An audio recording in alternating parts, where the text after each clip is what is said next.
Lieutenant Commander Eliza Morgan checked her uniform one last time in the small mirror of her quarters aboard the Earth vessel Horizon. Today was important. After 3 weeks of careful communication, the Axillary had finally agreed to a face-to-face meeting. First contact with an advanced alien civilization, something humans had dreamed about for centuries. "Nervous?" asked Commander Alan Walsh, leaning against her doorway. "Wouldn't you be?" Eliza replied, adjusting the xenobiology patch on her shoulder. "We've only exchanged basic language patterns. We have no idea how they'll react to us physically." Ellen smiled. "That's why they sent you. Best xenobiologist in the fleet." Eliza grabbed her tablet and followed Alan to the shuttle bay. 4 other crew members waited there. Security Officer Greg Peters, Communications Specialist Olivia Chen, Dr. William Bell, and Captain Susan Rogers. They looked as anxious as Eliza felt. "Remember everyone," Captain Rogers said as they boarded the shuttle. "Slow movements, no sudden gestures, and follow the communication protocols we established." The journey to the Axillary ship took 12 minutes. Eliza spent every second reviewing what they knew about the aquatic species.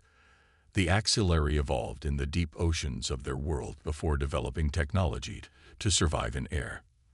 Their thin, blue-green skin contained specialized organs that could sense electrical impulses and biochemical changes, essentially making them natural empaths. The shuttle docked with a soft thud.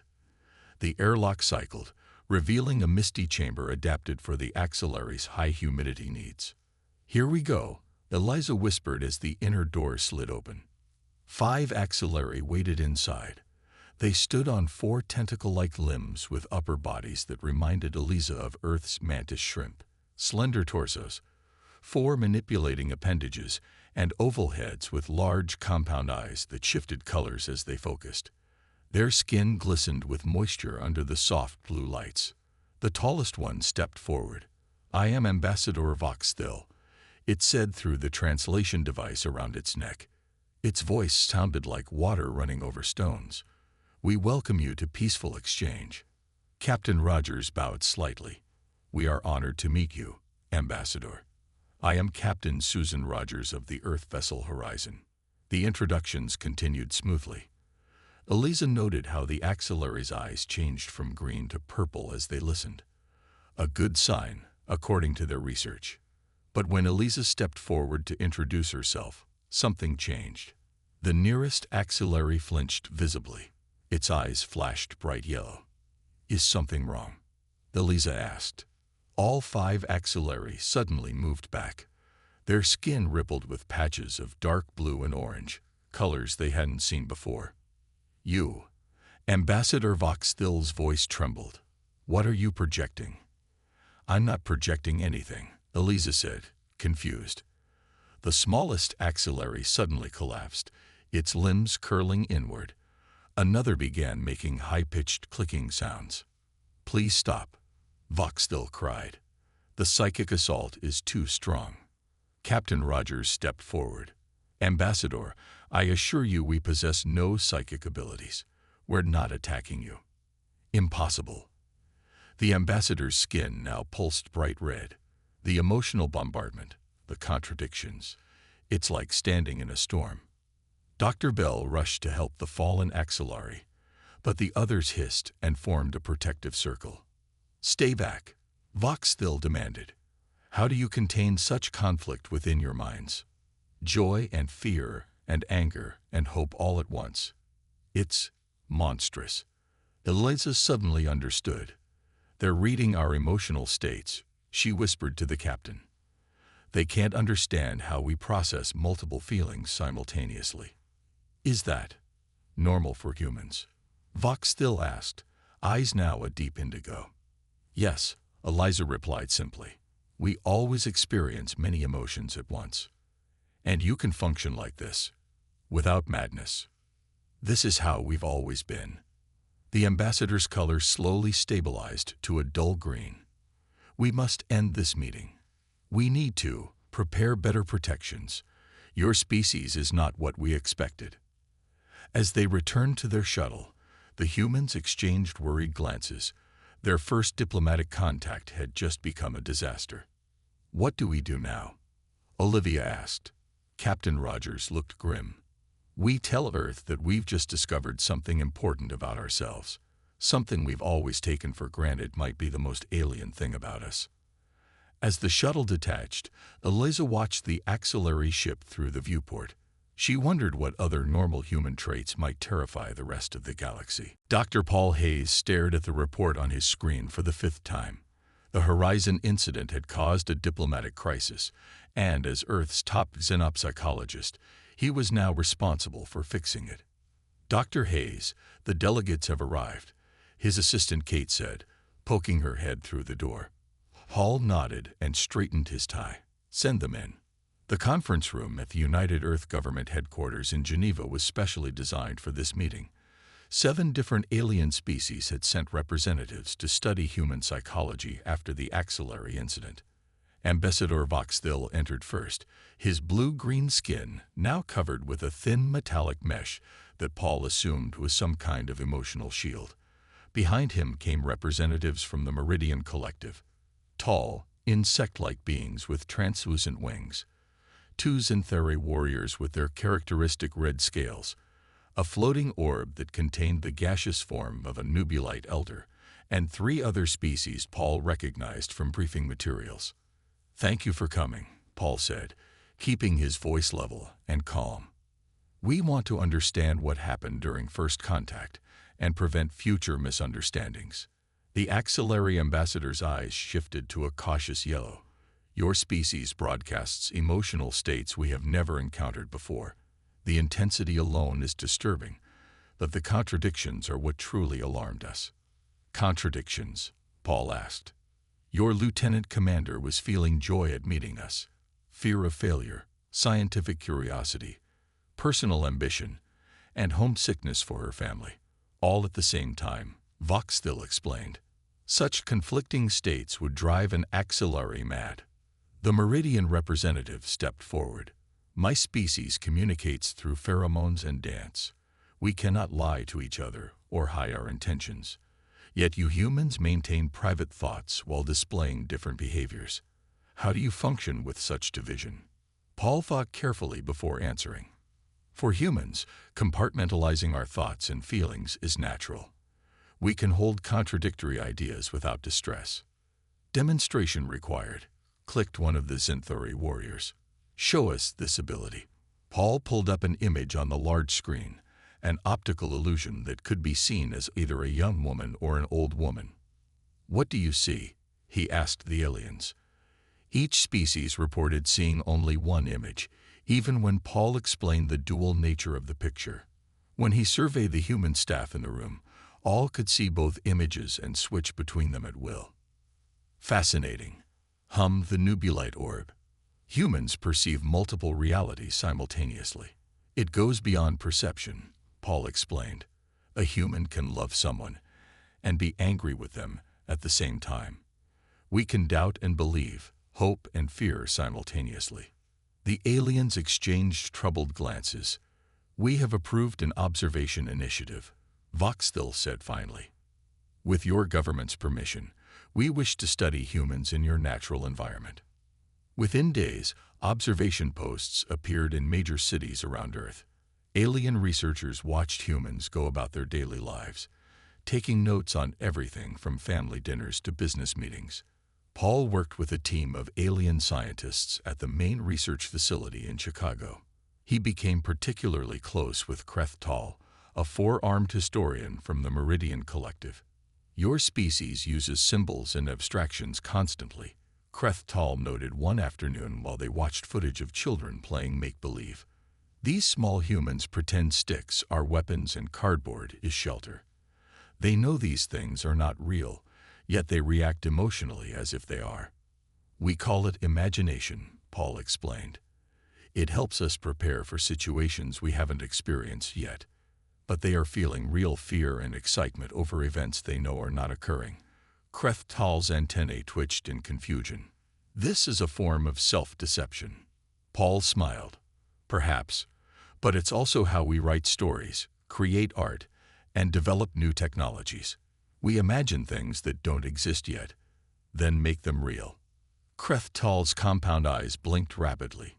The most terrifying thing about humans might be that you think this constant state of conflicting realities is normal. Paul looked at the screens showing humans across the planet going about their complicated emotional lives.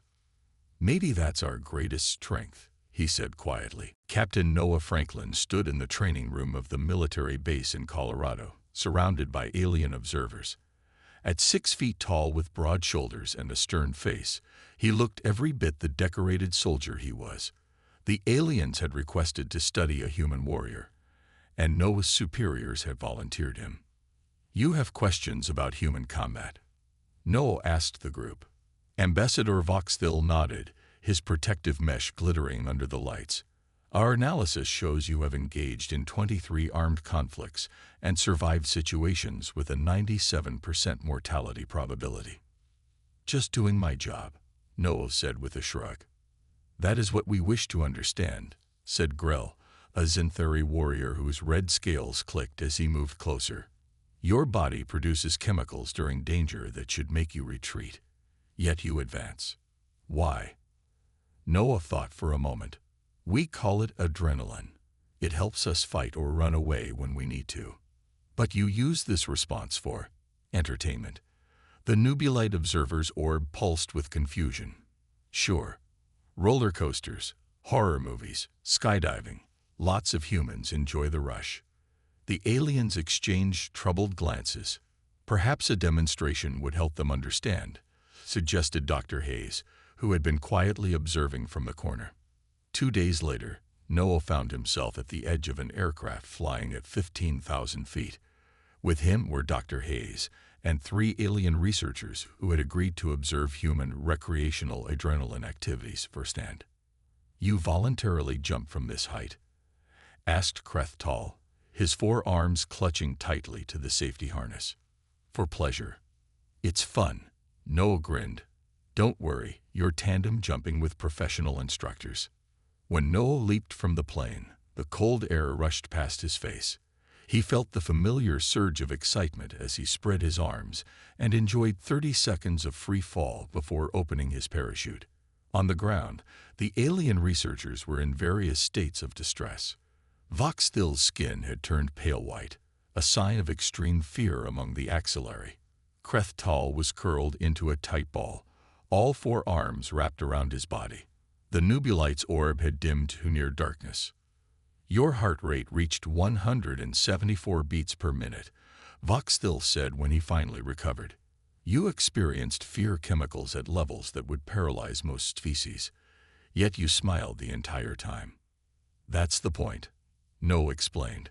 The thrill makes it exciting. Back at the research facility, the alien team compiled their findings on human physiology. Noah sat through tests where they measured his responses to various stimuli, loud noises, threats, pain, and stress. Biological paradoxes, Grell announced during the review meeting. Humans seek out experiences their survival instincts should make them avoid. Is that bad? Asked Noah. It is unprecedented, said Voxthil, and potentially dangerous. Your species treats combat the same way, using fear as fuel rather than warning. Dr. Hayes stepped in. This trait likely evolved because Earth is unusually unstable. Natural disasters, predators, climate shifts. Humans had to adapt to constant danger. The Nubulite's orb floated forward. Our preliminary report to the Galactic Council labels humans as evolved for chaos. You thrive in conditions that would destroy most civilized species. Noah exchanged glances with Dr. Hayes. They both recognized the mixed feelings behind the alien statement, both respect and fear. There's something else, Krethtal added. After analyzing blood samples from Captain Franklin, we found genetic markers that don't match evolutionary patterns. Some elements appear engineered. What are you suggesting? Dr. Hayes asked, leaning forward. The possibility that humans may have been modified long ago by another species, one that needed warriors who could function in extreme chaos. Noah laughed nervously. That's quite a theory. Perhaps, Voxthil said quietly. But it would explain why humans believe their extraordinary abilities are normal. They were designed to think so. As the meeting ended, Noah wondered what this meant for Earth's place in the galaxy. Were humans natural oddities, or were they created for a purpose they had yet to discover? Julia Winters gazed out the window of her office at the United Earth Government headquarters. 5 large alien ships now orbited Earth, their sleek forms visible even in daylight. As Earth's lead diplomat, she had been in meetings for days trying to calm the growing concerns from the galactic community. Her assistant knocked on the door. "The Xanthari ambassador is here." Julia straightened her jacket. "Send him in." Ambassador Krell entered, his red scales catching the light.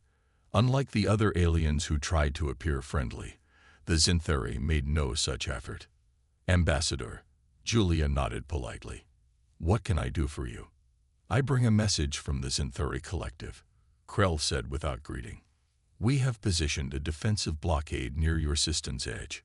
Julia's face remained calm, though her heart raced. "A blockade suggests you see us as a threat. We have shown no aggressive intent. Intent is not our concern. Your unpredictability is." Krell placed a small device on her desk that projected a star map. "Our scientists believe humans represent an evolutionary mistake that could destabilize peaceful societies." "That's absurd," Julia said. "Different doesn't mean dangerous. Your ships have already reached 12 star systems. Your colonists bring your chaotic thinking with them. Some council members advocate for containment until we better understand what you are." After Krell left, Julia called an emergency meeting with Dr. Hayes and his research team. "They want to quarantine Earth," she told them. "We need to change their minds quickly." Dr. Hayes looked troubled. "It gets more complicated. Krethtal and I discovered something in ancient records from the Meridian archives." He displayed several images of ancient stone carvings. These date back nearly 50,000 years. They show beings remarkably similar to humans fighting alongside the ancestors of today's galactic species. "Against what?" Julia asked. "That's unclear. The texts refer to the Great Darkness, or the Void Eaters, but what's important is that these human-like warriors had special abilities that saved the other species. And you think these were our ancestors? Possibly. Or whoever engineered our ancestors." Julia rubbed her temples. "So either we're dangerous evolutionary mistakes, or someone's ancient genetic experiment. Neither helps our diplomatic position. Actually," said Krethtal, who had been quietly listening, "it divides the council. Some species fear humans as unpredictable threats. Others now wonder if you were created as protectors against an ancient enemy that might return." Over the next week, the situation worsened. 3 more Xanthari warships joined the blockade. Travel restrictions were placed on human vessels throughout nearby systems. Julia worked tirelessly, meeting with representatives from all 7 alien species. In private talks with more sympathetic delegates, she emphasized humanity's creativity, compassion, and desire for peaceful cooperation. "We don't want special treatment," she told the Axillary ambassador during a late-night discussion. "But we won't accept imprisonment in our own system." Voxthil's skin rippled with troubled patterns. The Xanthari push for extreme measures, but not all agree.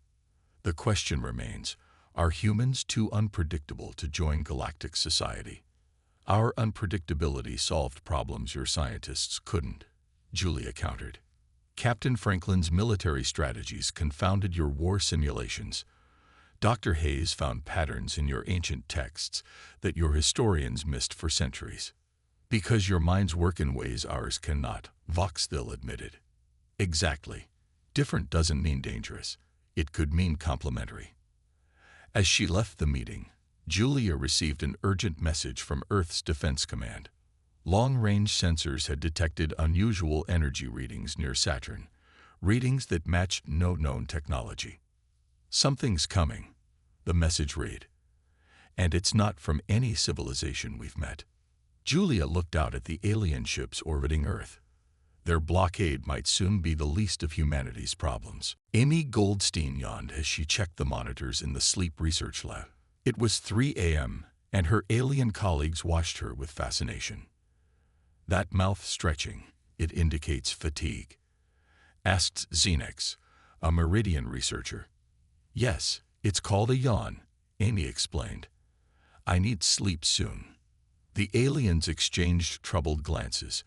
Amy had learned that her research into human sleep patterns had caused significant concern among the galactic visitors. "You truly lose consciousness for 8 hours every day?" Voxthil asked, his skin shifting to a worried purple shade. "Everyone does," Amy said. "Well, every human. And during this time, you see things that are not real." Xenex's antennae twitched nervously. "Dreams. They're like stories our brains create while processing information." The monitoring equipment beeped as the test subject in the other room entered REM sleep. On the screen, brain activity spiked in colorful patterns. "Look at that delta wave pattern," Amy pointed excitedly. "Classic dream state." Voxthil backed away from the screen. "Your kind willingly enters this state, where you hallucinate and cannot defend yourselves." Amy nodded. "We can't survive without it. Humans who don't dream develop serious health problems." Later that day, Amy presented her findings to the full alien research team. The large conference room was filled with representatives from all 7 species. Dr. Hayes sat in the back, watching with interest.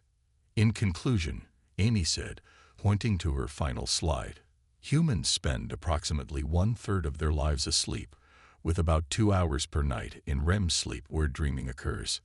The room erupted in concerned clicks, hums, and whistles as the aliens communicated in their native tongues. "This is deeply troubling," announced Krell, the Xanthari ambassador. "You're telling us that humans are unconscious and vulnerable for 8 hours every day, and during this time, your minds create false realities." "When you put it that way, it sounds bad," Amy admitted. "But sleep helps us solve problems, process emotions, and stay healthy." "Are there any other species that do this?" asked a floating nubulite orb. "None that we've discovered," said Krethtal, consulting his datapad. "Some Earth animals dream, but no other known sentient species requires this dream state." "I would like to propose something," Voxthil said suddenly. "The Axillary have the ability to experience the mental states of others. With your permission, we wish to study human dreams directly." Amy looked at Dr. Hayes, who nodded carefully. The experiment was arranged for that night. 3 human volunteers, including Amy, would sleep while connected to monitoring equipment. An axillary observer would use their empathic abilities to experience the dreams. Amy fell asleep quickly, dreaming of flying over mountains and oceans, a common and pleasant dream for her. She woke to chaos. The axillary observer was huddled in the corner, skin flashing between black and white. Colors Amy had never seen in their species before. 2 others were trying to calm their colleague, who appeared to be in distress. "What happened?"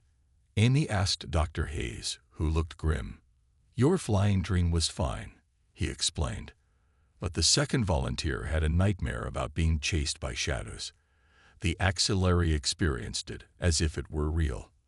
I don't understand. They knew it was a dream. Knowing didn't help. They have no mental framework for processing something that feels real that isn't." Ambassador Voxthil approached them, looking shaken. "We have sent our findings to the Galactic Council. Humans exist in multiple realities simultaneously. Your waking state, where you compartmentalize contradictory thoughts, and your dream state, where you create and believe complete fictions. That's normal for us," Amy said. "That is what terrifies us," Voxthil replied softly. "You experience constant hallucinations, emotional conflicts, and fictional scenarios, yet you function.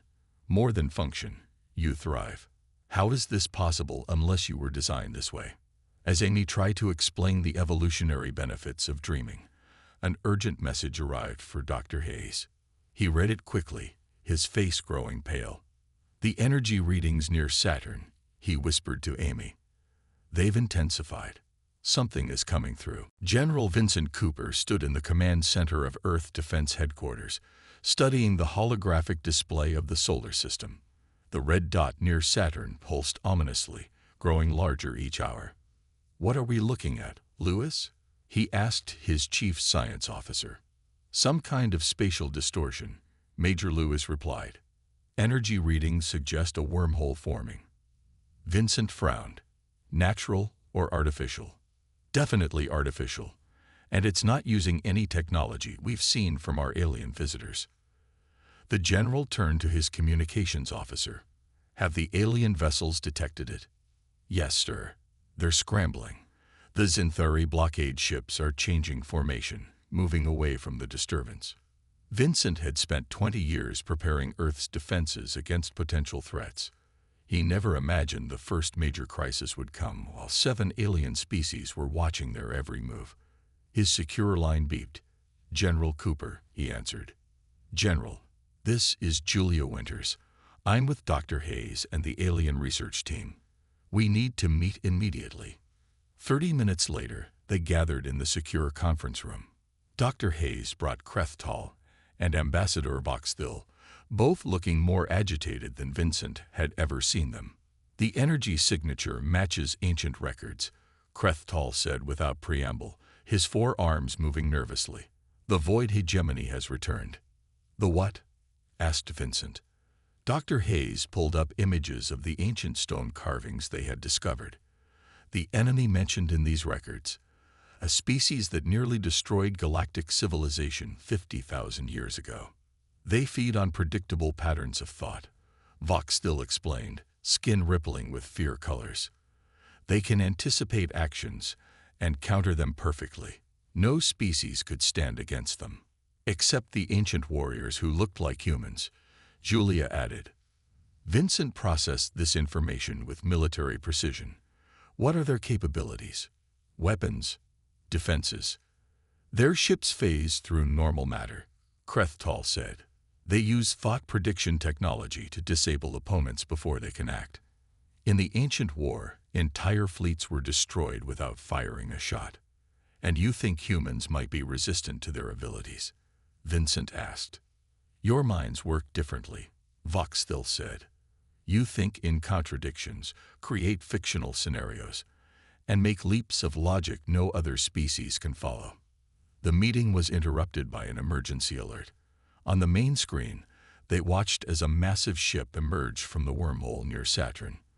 It was unlike anything they had seen before, a crystalline structure that seemed to bend light around it, making its true shape hard to perceive. "The void hegemony has arrived," whispered Krethtal. Within minutes, alien ships from the research fleet moved to intercept the intruder. The Xanthari led the charge with 3 warships. What happened next stunned everyone. The Xanthari ships fired their weapons, but suddenly stopped mid-attack. They hung motionless in space, then slowly turned their weapons on each other. "They're controlling them somehow," Vincent said. "Reading their thoughts, predicting their strategies." Voxthil's voice trembled. "They can see what a logical mind will do before it happens." 3 more alien ships approached the void vessel. They too stopped, turned, and began moving in strange patterns, as if under outside control. Julia turned to Vincent. "We need to respond. Earth could be next." "I'm deploying our fleet," Vincent decided. "But we need an edge they won't expect." Dr. Hayes looked thoughtful. Captain Noah Franklin. His strategies confused even the alien military analysts. They called his thinking patterns chaotic but effective. "Get him here now," Vincent ordered. As they waited, the void ship moved deeper into the solar system, easily controlling any alien vessel that approached. The remaining alien ships withdrew, forming a defensive line. "They're retreating," Julia noted. "Not retreating," Voxthil corrected, his skin now pale. "They're waiting to see if the ancient warriors, humans, can do what the legends claim." Vincent looked at the advancing enemy. "Let's hope the legends are true." Captain Noah Franklin arrived at Earth Defense Headquarters within the hour. He studied the tactical displays showing the massive wormhole near Saturn and the crystalline ship that had emerged from it. So this void hegemony can predict what we'll do before we do it? Noah asked. Yes, replied Dr. Hayes. They feed on predictable thought patterns. The more logical and orderly a species thinks, the easier they are to control. General Cooper pointed to the screen where several alien ships drifted aimlessly. They've taken over the Zinthuri fleet and 3 other vessels. The rest pulled back to Mars orbit. What about our ships? Noah asked. We have 5 destroyers and the carrier Washington on standby, Cooper said. But I wanted your input before deployment. Noah watched the void ship's movement. It was methodical, scanning each planet as it moved inward through the solar system. They're searching for something, he muttered. Ambassador Voxthil approached, his protective mesh buzzing with increased power. In the ancient stories, they sought minds they could not predict, their only true threat. Noah looked up sharply. They're looking for humans. Julia Winters, who had been quietly observing, stepped forward. We've tried communicating with them. No response. Because we're not food. We're targets, Noah said. If what you're saying is true, we're the only species they fear. Noah turned to General Cooper. Sir, I have an idea, but it breaks every rule of military engagement. I'm listening. We need ships piloted by crews who don't communicate their intentions to each other. Each vessel follows its own random pattern. No central command, no coordinated strategy. The general looked skeptical. Chaos as a battle plan. Exactly, Noah smiled. And I want civilian pilots mixed with military. Artists, musicians, children if possible. Children? Cooper frowned. Their thought patterns are the least predictable. The void won't understand how they think. After heated debate, a modified plan was approved. 6 hours later, 15 Earth ships approached the void vessel. Each had a mixed crew following different protocols. Noah commanded the lead destroyer, the Defiance. Remember, Noah told his unusual crew of soldiers, scientists, and 2 teenage video game champions, do not think logically. Act on instinct. Be unpredictable. As they approached the massive crystalline structure, the void ship turned its attention to them. Noah felt a strange pressure in his mind, something trying to anticipate his next move. Now, he shouted. The Earth fleet exploded into chaos. Each ship moved in patterns that made no tactical sense. The Defiance spiraled directly toward the enemy while blasting music through the external speakers. Another ship zigzagged wildly, piloted by a jazz musician who improvised his course like a saxophone solo. On the command deck of the Defiance, Noah gave contradictory orders, changing tactics mid-sentence. The teenage gamers controlled the weapons systems, firing in the erratic patterns they used in their favorite games. The void ship seemed to hesitate. Its crystal surface rippled with confused energy. When it tried to take control of an Earth vessel, the ship would suddenly change course or shut down systems randomly. It's working, Julia shouted from the communication station. They can't predict us. But then the void ship adjusted. It stopped trying to control the Earth fleet and instead fired energy weapons that ripped through space. Evasive action. Noah yelled as a beam grazed their shields. 3 Earth ships were hit and disabled. The void vessel pressed its advantage, moving closer to Earth. We need something even more unpredictable, Noah said. Dr. Hayes looked up from his console. Dreams, he said suddenly. Amy's research. The dream patterns confused the axillary completely. Noah grabbed the ship-wide communication. Everyone listen. I want you to act like you're in a dream. Do the impossible. Ignore physics. Think of the most bizarre scenario and make it your reality. The remaining Earth ships began moving in truly strange patterns, flying backward, spinning in tight circles, or appearing to chase their own shadows. The void ship's attacks became erratic, missing more often than hitting. Its crystalline surface pulsed with chaotic light. It's confused. Voxthil whispered, "Your human madness is working."